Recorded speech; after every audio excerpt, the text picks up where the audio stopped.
আসসালামু আলাইকুম প্রিয় শিক্ষার্থীবৃন্দ, বাংলাদেশে এই প্রথম পূর্ণাঙ্গ ডিজিটাল বই ইজি কেমিস্ট্রির পক্ষ থেকে তোমাদের সবাইকে জানাচ্ছি সুস্বাগতম।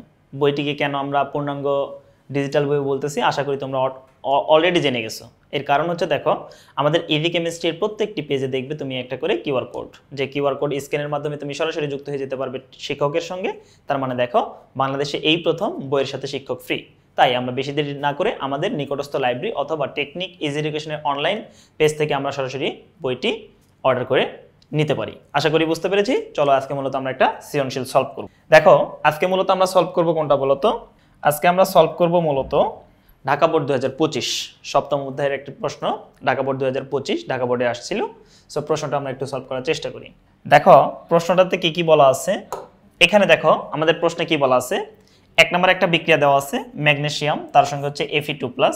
বিক্রিয়া করে আমরা দেখতে পারতেছি ম্যাগনেসিয়াম 2+, তার সঙ্গে হচ্ছে Fe। আচ্ছা, এখানে কি ঘটছে সেটা আমরা পরে দেখতেছি। জাস্ট দেখে রাখি যে এক নম্বর একটা বিক্রিয়া দেওয়া আছে এবং সেই সঙ্গে 2 নম্বর আরেকটা বিক্রিয়া দেওয়া আছে, যেখানে বলা আছে অ্যালুমিনিয়াম কার সঙ্গে বিক্রিয়া করছে, অক্সিজেনের সঙ্গে বিক্রিয়া করছে এবং অ্যালুমিনিয়াম অক্সাইড উৎপন্ন হয়েছে, তাই না? তাহলে দেখো এক্ষেত্রে আমরা কিন্তু এখনো জানি না, এখানে আসলে সমতা করা নেই, কিছুই বলা নেই, জাস্ট বাংলায় আমাদেরকে বলা আছে, তাই না? তো এখান থেকে কি বের করতে বলে চলো আমরা দেখে আসি। দেখো ক নাম্বার প্রশ্ন আমাদের বলছে অম্লীয় মূলক কাকে বলে। তাহলে দেখো অম্লীয় মূলক মূলত আমরা কাদেরকে বলি।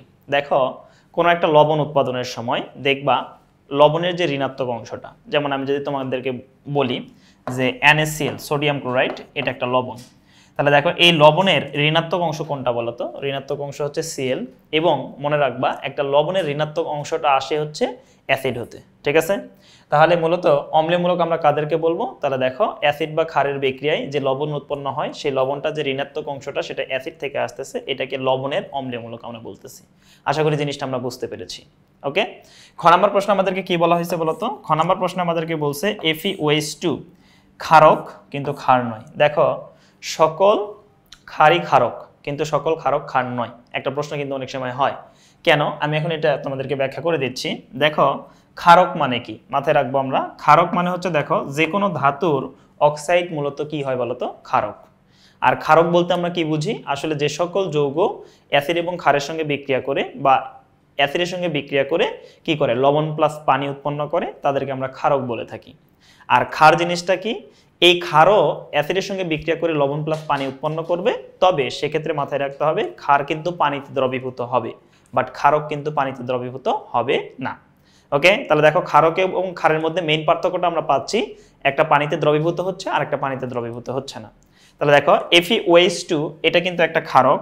এর কারণ হচ্ছে দেখো সে মূলত অ্যাসিডের সঙ্গে বিক্রিয়া করে লবণ প্লাস পানি উৎপন্ন করে, তাতে কোনো সমস্যা নাই, বাট FeOH2 পানিতে কিন্তু দ্রবীভূত হয় না। সে দেখবে একটা অধক্ষেপ পড়ে। অধক্ষেপ মানে কি? বিক্রিয়া করে পাত্রের নিচে তলানি আকারে জমা হওয়া, ঠিক আছে? তাহলে দেখো সে পানিতে দ্রবীভূত হচ্ছে না, বাট ক্ষারের সঙ্গে অ্যাসিডের সঙ্গে বিক্রিয়া করে লবণ প্লাস পানি উৎপন্ন করতেছে। সো আমরা বলতেই পারি FeOH2 একটা ক্ষারক, তবে ক্ষার নয়। যেমন ক্ষার হইলে কেমন হইতো? যেমন সোডিয়াম হাইড্রোক্সাইড, সে কিন্তু একটা ক্ষার। কেন? সোডিয়াম হাইড্রোক্সাইড অ্যাসিডের সঙ্গে বিক্রিয়া করে লবণ প্লাস পানি উৎপন্ন করে, এবং সোডিয়াম হাইড্রোক্সাইড পানিতে দ্রবীভূত হয়। কৌষ্টিক পটাশ, দেখো পটাশিয়াম হাইড্রোক্সাইড, সে কিন্তু অ্যাসিডের সঙ্গে বিক্রিয়া করে লবণ প্লাস পানি উৎপন্ন করে, কিন্তু পানিতে দ্রবীভূত হয়। তার মানে দেখো সে কিন্তু একই সঙ্গে ক্ষারক এবং ক্ষার। বুঝতে পারছি না পারি নাই? তাহলে দেখো FeOH2 ক্ষারক কিন্তু ক্ষার নয়। আশা করি জিনিসটা আমরা বুঝতে পেরেছি। এখন আসো গ নাম্বার প্রশ্ন আমাদেরকে কি বলছিল সেটা একটু দেখার চেষ্টা করি আমরা। গ নাম্বার প্রশ্নে বলা আছে উদ্দীপকের 2 নম্বর বিক্রিয়ায় একই সংখ্যক ইলেকট্রন আদান প্রদান হয়, বর্ণনা করো। তার মানে দেখো মূলত আমাদেরকে জারণ বিজারণ বিক্রিয়ার মাধ্যমে এখানে দেখাতে হবে যে একই সংখ্যক ইলেকট্রন আদান প্রদান হয়েছে কিনা। ওকে, তো চলো আমরা এটা কিভাবে সলভ করব দেখো। তার মানে প্রথমে আমাকে এই বিক্রিয়াটা করে নিতে হবে। অ্যালুমিনিয়ামের সঙ্গে অক্সিজেনের বিক্রিয়া, এখান থেকে আমরা কি উৎপন্ন করতেছি বলতো? Aluminium oxide. কি উৎপন্ন করতেছি আমরা? অ্যালুমিনিয়াম অক্সাইড, অর্থাৎ Al2O3 উৎপন্ন হবে আর কি। তাহলে চলো আমরা আসলে বিক্রিয়াটা করে দেখি। তাহলে আমরা এখন বিক্রিয়াটা করব, তারপরে আমরা এটা ব্যাখ্যা দেওয়ার চেষ্টা করব। তাহলে এখন আসো দেখো আমরা গ নাম্বার প্রশ্নটা যদি সলভ করার চেষ্টা করি। গ নাম্বার প্রশ্ন আমাদেরকে কি বলা আছে বলতো? গ নাম্বার প্রশ্ন আমাদেরকে বলছে ধরে নাও অ্যালুমিনিয়ামের সঙ্গে, হ্যাঁ 2 নাম্বার বিক্রিয়াটা ছিল এইরকম। অ্যালুমিনিয়ামের সঙ্গে কার বিক্রিয়া করতেছি আমরা? অক্সিজেনের বিক্রিয়া করতেছি। বিক্রিয়া করে আমরা কি পাইছি? Aluminium oxide. আর অ্যালুমিনিয়ামের অক্সাইডটা কি হয়? Al2O3। আশা করি এই জিনিসটা আমরা বুঝি কিভাবে আসলো। কিভাবে বলতো? অ্যালুমিনিয়াম মূলত কি হয় বলতো? অ্যালুমিনিয়াম হচ্ছে 3+, অক্সিজেন হচ্ছে কি বলতো? 2-। তাহলে আমরা জানি যৌগ লেখার সময় এর জারণ মানটা দিতে হবে এখানে, এর বিজারণ মানটা দিতে হবে কি বলতো এখানে। তার মানে দেখো অক্সিজেনের 2 আসবে অ্যালুমিনিয়ামের কাছে, অ্যালুমিনিয়ামের 3 যাবে অক্সিজেনের কাছে, যার কারণে সেখান থেকে আমরা কি পাবো বলতো Al2O3। আশা করি যৌগ লেখাটা আমরা বুঝতে পেরেছি। সো এইটা নিয়ে আমাদের কোনো প্যারা নাই। চলো এখন আমরা এটা সমতা করে ফেলি। দেখো আমি এখানে অ্যালুমিনিয়াম নিছি 2টা, অক্সিজেন নিছি 3টা, বাট এখানে অক্সিজেন আছে 2টা, এখানে অ্যালুমিনিয়াম আছে 1টা। তাহলে আমি যদি এটাকে 2 করি তাহলে সেক্ষেত্রে এটা 2 হইল, বাট অক্সিজেন তো 3 হচ্ছে না। তাহলে অক্সিজেনকে 3 করার জন্য আমরা একটা কাজ করতে পারি, এখানে 3 যদি দেই তাহলে দেখো এখানে অক্সিজেন কয়টা হয়ে গেছে 3 দুগুণ 6, তাহলে এখানে কিন্তু 6 বানাইতে হবে, তার জন্য আমরা এখানে কি দিব 2। তাহলে অ্যালুমিনিয়াম কয়টা হয়ে গেছে বলতো, এই যে দেখো 2 দুগুণ 4, তাহলে এটাকে 4 বানানোর জন্য আমরা অ্যালুমিনিয়ামের এখানে কি দিব বলতো 4 দিব। তাহলে আসলে আমাদের বিক্রিয়াটা কি দাঁড়াইলো বলতো, 2 নম্বর বিক্রিয়াটা যদি আমরা দেখি, অ্যালুমিনিয়ামের সঙ্গে কার বিক্রিয়া বলতো, অ্যালুমিনিয়ামের সঙ্গে অক্সিজেনের বিক্রিয়ায় যে অ্যালুমিনিয়াম অক্সাইড উৎপন্ন হয়, তাহলে সেটা হচ্ছে মূলত আমাদের কি বলতো, সেটা হচ্ছে মূলত আমাদের একটা অ্যালুমিনা, বা এইটা হচ্ছে আমাদের বিক্রিয়া। আশা করি জিনিসটা আমরা বুঝতে পেরেছি। এখন কথা হচ্ছে এই বিক্রিয়াটার ক্ষেত্রে একই সঙ্গে দেখো জারণ বিজারণ দুইটাই সম্ভব মানে সংঘটিত হয়েছে কিনা, বা কতটা ইলেকট্রন আদান প্রদান হয়েছে, বা একই সংখ্যক ইলেকট্রন আদান প্রদান হয়েছে কিনা সেটা আমাদেরকে বের করতে হবে। দেখো সহজ হিসাব যদি আমরা চিন্তা করি তাহলে তুমি একটা জিনিস লক্ষ্য করো তো, আমি কিন্তু তোমাদেরকে একটু আগে একটা জিনিস দেখাই আসছি। অ্যালুমিনিয়াম কি করে বলতো, অ্যালুমিনিয়াম কিন্তু 3+। আচ্ছা 3+ কিভাবে হয়, যদি কোনো একটা মৌল ইলেকট্রন ত্যাগ করে তাহলে সে ধনাত্মক আয়নে পরিণত হয়। তার মানে দেখো এখানে বোঝানো হচ্ছে অ্যালুমিনিয়াম আসলে 3টি ইলেকট্রন ত্যাগ করছে বা দান করে কিন্তু অ্যালুমিনিয়াম 3+ এ পরিণত হয়েছে। আর অক্সিজেনটা এখানে কি হয় বলতো, অক্সিজেন কিন্তু আমাদের 2-, মানে দেখো মাইনাস কখন হবে, যে ইলেকট্রন গ্রহণ করে, ইলেকট্রন গ্রহণ করলে সে কিন্তু মাইনাসে পরিণত হয়। আশা করি জিনিসটা বুঝতে পেরেছি। তার মানে দেখো আমাদের এখানে কি হবে, অ্যালুমিনিয়ামের ক্ষেত্রে, তাহলে অ্যালুমিনিয়ামের ক্ষেত্রে জারণ ঘটবে এবং অক্সিজেনের ক্ষেত্রে বিজারণ ঘটবে। আশা করি জিনিসটা আমরা বুঝতে পেরেছি। তো চলো অ্যালুমিনিয়ামের ক্ষেত্রে আমরা একটু বের করার চেষ্টা করি। তাহলে দেখো জারণ অর্ধ বিক্রিয়া, জারণ অর্ধ বিক্রিয়া, জারণ অর্ধ বিক্রিয়াটা কি দাঁড়াবে বলতো, জারণ অর্ধ বিক্রিয়া। তাহলে দেখো অ্যালুমিনিয়াম কি করবে, 3টা ইলেকট্রন ত্যাগ করে কিসে পরিণত হবে বলতো, অ্যালুমিনিয়াম 3+ এ পরিণত হবে। এইটা আশা করি আমরা জিনিসটা বুঝতে পারছি, তাই না? কিন্তু তুমি একটা জিনিস লক্ষ্য করো তো, আমার এখানে বিক্রিয়াতে অ্যালুমিনিয়াম ছিল কয়টা, 4টা। তার মানে 4টা অ্যালুমিনিয়াম যদি হয় তাহলে সেক্ষেত্রে কি হবে বলতো, 4টা অ্যালুমিনিয়াম, তাহলে 4 × 3 কয়টা ইলেকট্রন ত্যাগ করবে বলতো, 3 × 4 = 12টা ইলেকট্রন ত্যাগ করবে। এবং সেখান থেকে আমাদের অ্যালুমিনিয়াম 3+ আমরা কয়টা পাবো, 4টা অ্যালুমিনিয়াম 3+ পাবো। আশা করি জিনিসটা আমরা বুঝতে পেরেছি।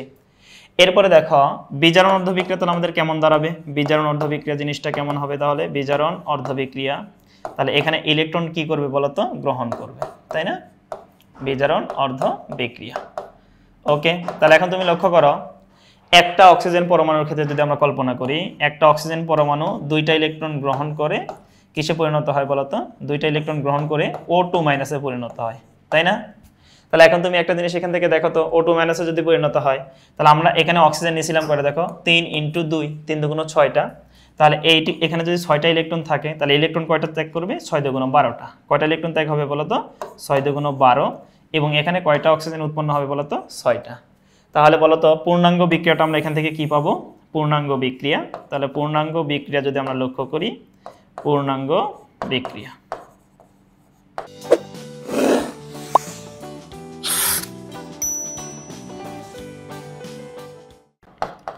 পূর্ণাঙ্গ বিক্রিয়া। তো এখানে আমরা যদি দেখি দেখো, তাহলে এই যে দেখো +12 ইলেকট্রন -12 ইলেকট্রন কেটে যাবে।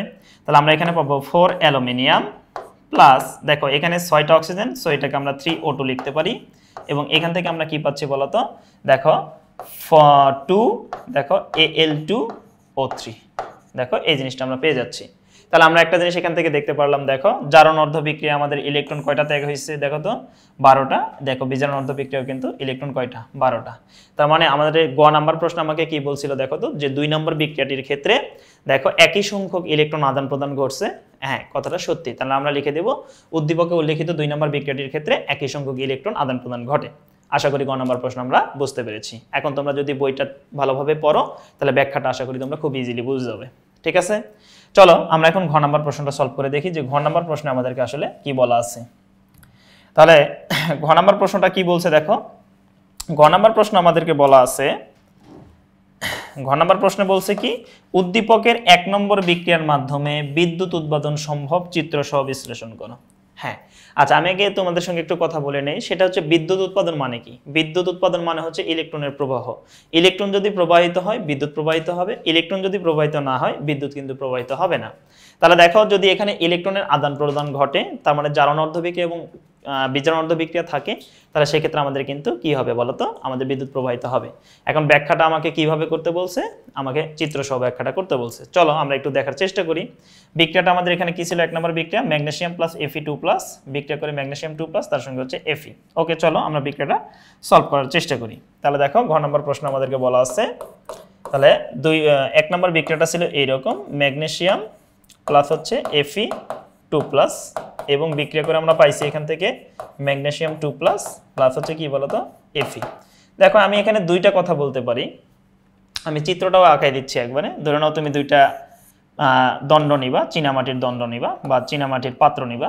তাহলে এটা একটা পাত্র, ধরে নাও এটা একটা হচ্ছে আমাদের আরেকটা পাত্র। ওকে, তাহলে দুইটা পাত্র নিব এবং এই দুইটা পাত্রের মধ্যে আমরা আসলে লবণ সেতু অ্যাড করব। কি অ্যাড করব বলতো, লবণ সেতু। লবণ সেতুর কাজ কি, লবণ সেতুর কাজ হচ্ছে মূলত আমাদের এই যে বিক্রিয়ার মধ্যে যে চলমান যে ইলেকট্রনের আদান প্রদানের ক্ষেত্রে, এই ক্ষেত্রে ঘনমাত্রাটাকে ঠিক রাখবে সে। ঠিক আছে, আচ্ছা এখন দেখো এই প্রান্তে ধরে নাও আমাদের একটা অ্যানোড প্রান্ত থাকবে, আর এই প্রান্তে ধরে নাও আমাদের একটা ক্যাথোড প্রান্ত থাকবে। কি থাকবে বলতো, অ্যানোড এবং ক্যাথোড প্রান্ত থাকবে।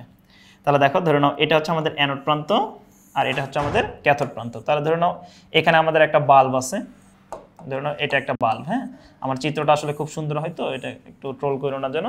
তাহলে দেখো এটা হচ্ছে আমাদের অ্যানোড এবং ক্যাথোড প্রান্ত। ধরে নাও এটা হচ্ছে আমাদের অ্যানোড প্রান্ত। তো অ্যানোড প্রান্তকে আমরা এ এবং এ দিয়ে মুখস্থ রাখবো। এ থেকে হচ্ছে অ্যানোড, এ থেকে হচ্ছে অ্যানায়ন। এ থেকে কি বলতো, অ্যানোড, এবং এ থেকে হচ্ছে অ্যানায়ন। তার মানে আমরা বুঝতেই পারতেছি যে অ্যানোডে কে যাবে বলতো, অ্যানোডে যাবে হচ্ছে অ্যানায়ন। অ্যানায়ন কারা, ঋণাত্মক চার্জযুক্ত আয়নকে আমরা অ্যানায়ন বলে থাকি। আর ক্যাথোডকে আমরা মনে রাখবো হচ্ছে সিসি দ্বারা। কি দ্বারা মনে রাখবো বলতো, সিসি দ্বারা। অর্থাৎ সি থেকে হচ্ছে ক্যাথোড, সি থেকে হচ্ছে ক্যাটায়ন। তার মানে দেখো ক্যাথোডে আমাদের কোন প্রান্তটা যাবে, ক্যাথোডে আমাদের কোন প্রান্তটা যাবে, ক্যাটায়ন যাবে। আশা করি এতটুকু আমরা বুঝতে পেরেছি।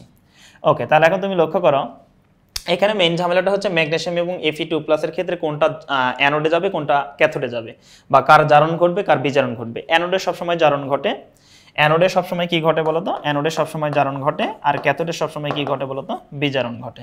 আশা করি এতটুকু আমরা বুঝতে পেরেছি।